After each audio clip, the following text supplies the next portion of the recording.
Graça e paz, tudo bem com vocês? Vamos para o nosso assunto de hoje. A igreja substituiu Israel definitivamente? Isso de fato aconteceu ou não aconteceu? Esse é o nosso assunto de hoje. Antes de começarmos, eu gostaria de pedir para você se inscrever no nosso canal, deixar o like aí para nos ajudar, comentar, compartilhar. Você vai ajudar o nosso canal a alcançar mais pessoas, tá bom? O texto que a gente vai usar é o texto simples, básico, lá em Efésios, no capítulo de número 2, e o versículo de número 11 a seguir. Diz assim: Não esqueçam que vocês, gentios, eram chamados de incircuncidados pelos judeus que se orgulhavam da circuncisão, embora ela fosse apenas um ritual exterior e humano. Paulo começa dizendo aos gentios que eles eram considerados pelos judeus religiosos como incircuncisos, ou seja, gente sem muito valor, né? Pagãos que não conheciam a Deus. Naquele tempo, vocês viviam afastados de Cristo, mas tinham, ou melhor, não tinham os privilégios do povo de Israel e não conheciam as promessas da aliança. Viviam no mundo sem Deus e sem esperança. De fato, era o que acontecia. Éramos pagãos, gentios pagãos, não conheciam a Deus. Agora, porém, estão em Cristo Jesus. Antigamente, estavam distantes de Deus, mas agora foram trazidos para perto dele por meio do sangue de Jesus. Porque Cristo é nossa paz. O que ele fez? Paulo vai dizer, ele uniu judeus e gentios em um só povo, ao derrubar o muro de inimizade que nos separava. Ele acabou com o sistema da lei, com seus mandamentos e ordenanças, promovendo a paz ao criar para si, desses dois grupos, uma nova humanidade. Note o que Paulo está fazendo aqui. O que ele está dizendo que aconteceu? Na igreja, Deus une gentios e judeus. A igreja é um mistério de Deus revelado apenas no Novo Testamento. É isso que vai estar escrito lá no capítulo 3 que nós vamos chegar, já já. Então, a igreja é o parênteses na história, segundo a interpretação dispensacionalista da 70ª semana de Daniel, no capítulo 9 de Daniel, a partir do versículo de número 23. Ali a igreja não aparece porque ela é um mistério, ela não está revelada ali, porque Deus revelou a igreja apenas para os profetas e apóstolos do Novo Testamento, revelou para Paulo e para outros a compreensão de que a igreja é o hiato, é o parênteses da história, no intervalo da semana 69 e a semana 70 da 70ª semana de Daniel. Se você quiser entender mais sobre o que é as 70 semanas de Daniel, tem um vídeo no meu canal sobre as 70 semanas de Daniel. Eu vou deixar a descrição nos comentários ali embaixo para que você possa acompanhar, assistir e entender o que é as 70 semanas de Daniel. Então a igreja é esse mistério, ok? A igreja não substitui Israel, a igreja é um mistério revelado no Novo Testamento que Deus coloca em prática quando os judeus recusam Jesus, matam Jesus, os religiosos, a liderança religiosa de Israel mata Jesus, condenando Jesus, entregando Jesus a Pilatos para que ele fosse crucificado. Então a partir dali está escrito em Lucas, deixa eu ver aqui a referência, em Mateus 23:39, as palavras de Jesus, quando ele diz assim: vocês nunca mais me verão, até que digam naquele dia, bendito aquele que vem em nome do Senhor. João capítulo de número 1 e o versículo 11 e 12, Jesus, ele veio para o que era seus. João escreve isso, ele veio para o que era seus, mas os seus não receberam, então deu direito a todos aqueles que o receberam de se tornarem filhos de Deus. Então, Jesus vem para os judeus, ele é recusado pelos judeus, então abre-se o parênteses na história onde Deus alcança todos os povos, gente de todos os povos, cumprindo a promessa a Abraão, que através da semente de Abraão, todas as nações da terra seriam benditas, ok? Então a igreja é esse mistério, ela não substitui Israel, ela está dentro da sua dispensação, a dispensação da graça, da lei, ou dispensação, ou melhor, dispensação da graça ou da igreja. Eu disse da lei, não é da lei. Dispensação da graça ou da igreja, tá? Como você quiser chamar, é a mesma coisa. Dispensação da graça, dispensação da igreja, certo? Então, quando a igreja for arrebatada, Deus volta a sua atenção para o povo de Israel. Aí, então, dá-se início à semana de número 70, a 70ª semana de Daniel. A última semana de 7 anos, que é o período da grande tribulação. Então, ele vai dizer, Paulo, voltando ali ao texto, que agora, porém, estão em Cristo. Nós estamos em Cristo. Os gentios antigamente estavam distantes de Deus, mas agora foram trazidos para perto dele por meio do sangue de Cristo. Porque Cristo é a nossa paz, ele uniu judeus e gentios em um só povo ao derrubar o muro de inimizade que nos separava. Ele acabou com o sistema da lei, com seus mandamentos e ordenanças, promovendo a paz ao criar para si desses dois grupos uma nova humanidade. Assim, ele os reconciliou com Deus em um só corpo por meio de sua morte na cruz, eliminando a inimizade que havia entre eles. Ele trouxe essas boas novas de paz tanto a vocês que estavam distantes dele, como aos que estavam perto, ou seja, os judeus. Agora, o capítulo 3, ele vai dizer assim, e é fantástico, aqui mata a charada. Quando penso em tudo isso, ele continua ali o assunto, né? Quando penso em tudo isso, capítulo 1, 2 e agora o 3, tudo isso que eu falei, eu, Paulo, prisioneiro de Cristo Jesus, para o bem de vocês, gentios, tomando por certo a propósito que vocês sabem que Deus me deu essa responsabilidade especial de estender sua graça a vocês, como lhes escrevi anteriormente em poucas palavras, o próprio Deus revelou esse segredo a mim. Que segredo? O segredo da igreja, de que judeus e gentios são aceitos no mesmo corpo, a igreja. Esse é o segredo que foi revelado a Paulo. É por isso que a igreja não aparece no Antigo Testamento, porque é um segredo. O segredo não é revelado só no momento certo. Você entende isso? Fica claro para você isso? Para mim é claro como essa luz aqui que está na minha frente. Aí ele continua. Ao lerem o que escrevi, entenderão minha compreensão desse segredo a respeito de Cristo, que não foi revelado a gerações anteriores, mas agora foi revelado pelo Espírito aos santos, apóstolos e profetas. Jeremias não entendeu, Ezequiel não entendeu, Isaías não entendeu, apesar de que havia flashes lá no Antigo Testamento, mas que eles não compreendiam. Por exemplo, eu vou dar aqui um exemplo para você. Zacarias 9:9 e Zacarias 9:10. Do versículo 9 para o 10 de Zacarias 9, há um intervalo de 2000 anos. Mas Zacarias não viu.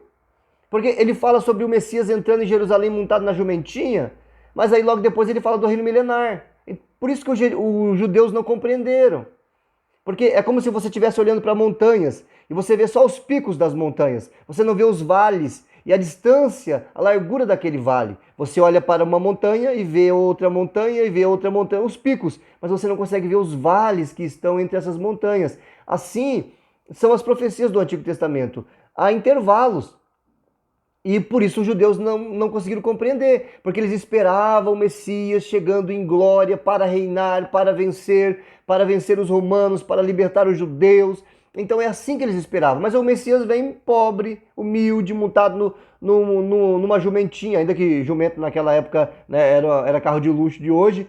Mas ele veio simples, nasceu numa manjedoura, ele veio como cordeiro, mas ele voltará como leão, e o leão da tribo de Judá. Mas eles não entenderam, os judeus não entenderam.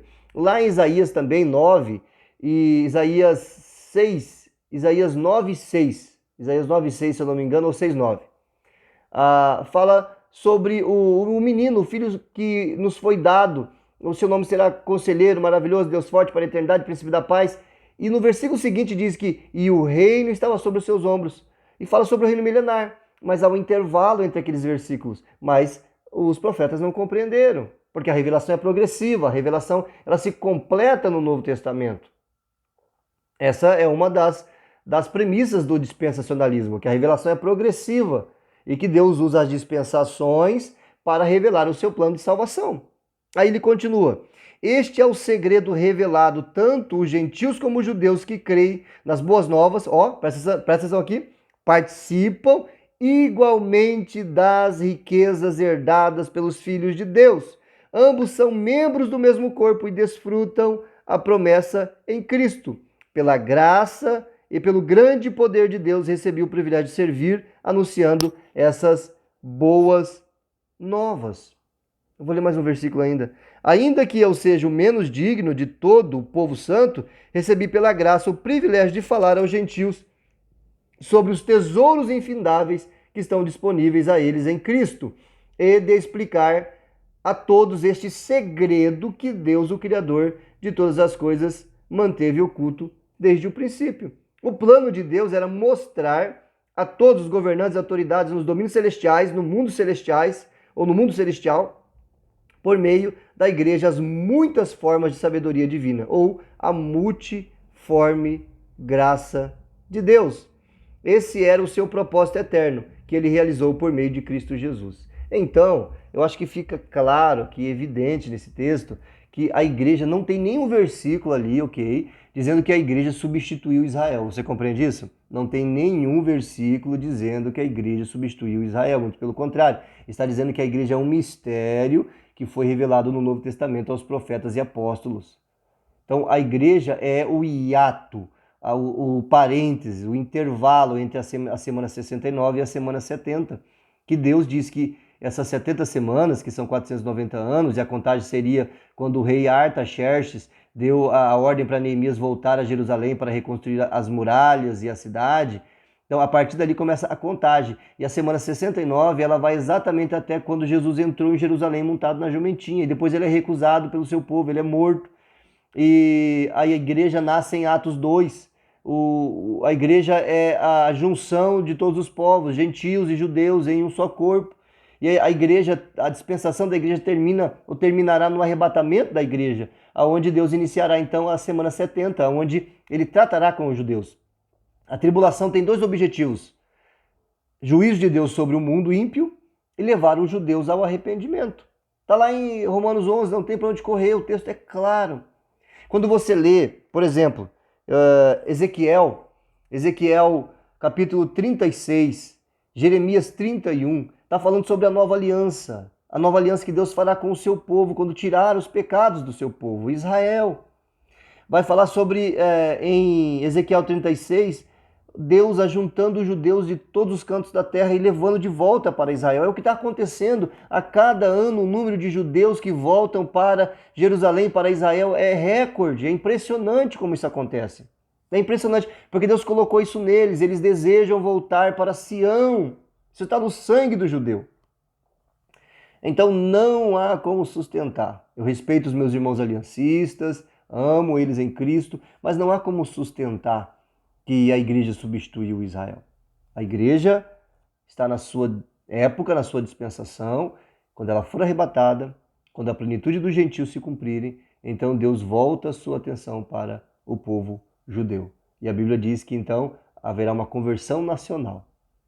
Bendito aquele que vem em nome do Senhor. Essa será a declaração dos judeus quando o Messias estiver vindo para livrar Israel do cerco do anticristo, dos exércitos do anticristo, os exércitos que apoiaram o anticristo, que estarão em volta de Jerusalém para destruir a nação de Israel, em volta de Israel para destruí-la. E Deus virá através do seu filho Jesus, e eles dirão: bendito aquele que vem em nome do Senhor. Eles clamarão pelo Messias, e de repente o céu se abrirá, e Apocalipse 19 diz que ele vem montado em um cavalo branco. Aleluia! E muitos com ele também montados em cavalos. A igreja volta com Jesus, e Jesus vence a besta e o falso profeta, lança eles no lago de fogo e enxofre. Eles inauguram aquele lugar porque não tem ninguém lá ainda. Depois eu falo sobre esse assunto, tá? Vai ser mais um assunto que a gente vai tratar no futuro. E então inicia-se o julgamento das nações, e após o julgamento das nações, Deus vai separar, Jesus vai separar bode e ovelha, e iniciará o reino milenar. Depois do reino milenar, o diabo vai ser preso antes disso, preso literalmente, tá? Ele não está preso de forma que a crença milenista entende, né? Com atuação restrita. O diabo está soltinho aqui no Rio Grande do Sul. Eu não sei aí onde você está, mas ele está agindo, Mas ele será preso antes do reino milenar. E depois, no final do reino milenar, será solto, fará um último motim contra Deus. E Deus o vencerá mais uma vez, Jesus o vencerá mais uma vez. E então os mortos ressuscitarão e haverá o trono branco, o juízo final. Todos os ímpios sairão do Hades, ressuscitarão e serão julgados, e serão lançados dentro do lago de fogo e enxofre, aonde há 1000 anos já estavam a besta e o falso profeta. Depois vem o estado eterno, Nova Jerusalém, descendo do céu ataviada, e nós estaremos com o Senhor para sempre. O céu se unirá à terra e será algo muito maravilhoso. Que Deus te abençoe. A igreja não substituiu Israel. Graça e paz. Deixe seu comentário, dê seu like, compartilhe e se inscreva no nosso canal. Deus te abençoe, em nome de Jesus.